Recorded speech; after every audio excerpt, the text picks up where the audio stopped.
Last week, obviously, you know, the courts made a decision. For those of us listening to on the radio, we had taped before the courts made a decision because I was on travel. But we're now back.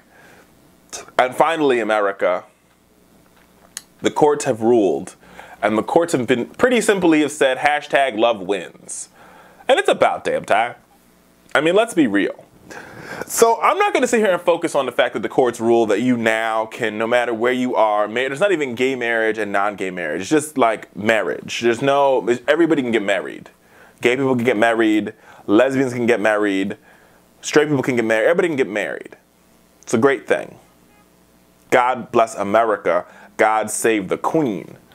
But what I want to talk about is the hate that has stemmed from this ruling. Now, the Christians, not all of them, but the evangelical, far right, who decide that they're going to try to win this war with hate instead of winning the war with love as Christ would do, right?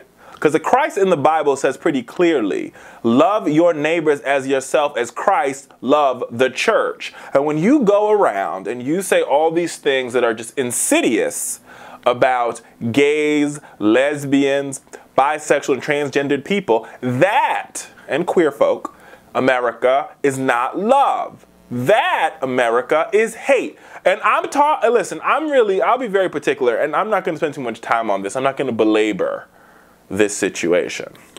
But I will mention one name in particular who was the first to go to the races to talk about this, and that is former gospel star, recovered gay, whatever you want to call him, Donnie McClurkin. Now, while his music is good and ministerful, I guess that's a word, his music is good.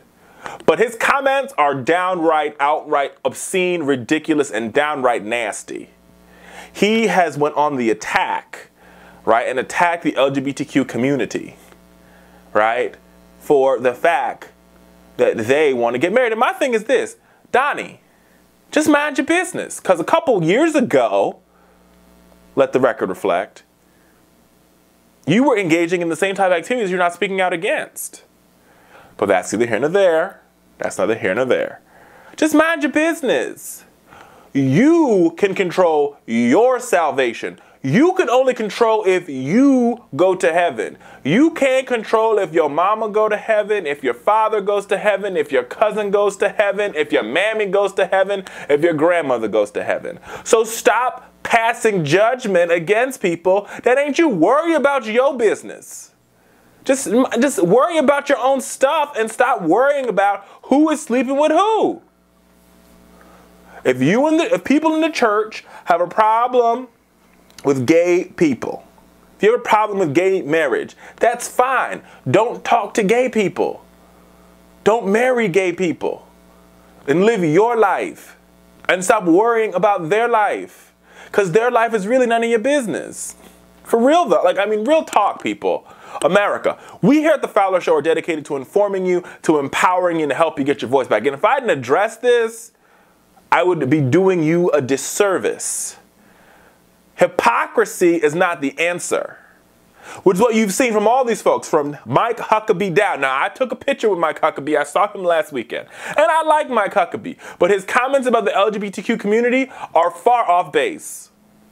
Because it's none of your business, Mike Huckabee, who is sleeping in the bedroom. And what makes it even worse is that these folks sit here and they have put more weight on one sin than any other sin because they're okay with you getting divorced. They're okay with you lying like George W. Bush did about Iraq. Okay? They're okay with you stealing like Morgan Stanley, J.P. Morgan, the Lehman Brothers, and Wall Street all together does on a regular basis. Okay, they're okay with all of that. Okay? They're okay with that. They're okay with murder, which is what we have done to the Iraqi people. They're okay with all of it. They're downright okay with the Confederate flag being hung over the South Carolina Capitol. But God forbid that two men want to get married. All of a sudden, America, all of a sudden, they bring out the good book. And they use the good book to swat the gay people like they swat flies. This is downright ridiculous. And so I'm going to call them all out tonight. And I'm going to tell you the facts. The facts is that Jesus, yes, Jesus, was love. He is love. For God so loved the world. And we, as people who live on the world, supposed to be believers of Christ, should have that same type of love. And let me tell you something. Love does not judge. All right, it talks about, the Bible tells you what love is. It gives you a laundry list of what love is. And neither of those things are hating gay people or lesbians or transgendered or bisexual or queer folks. Neither of them. So stop.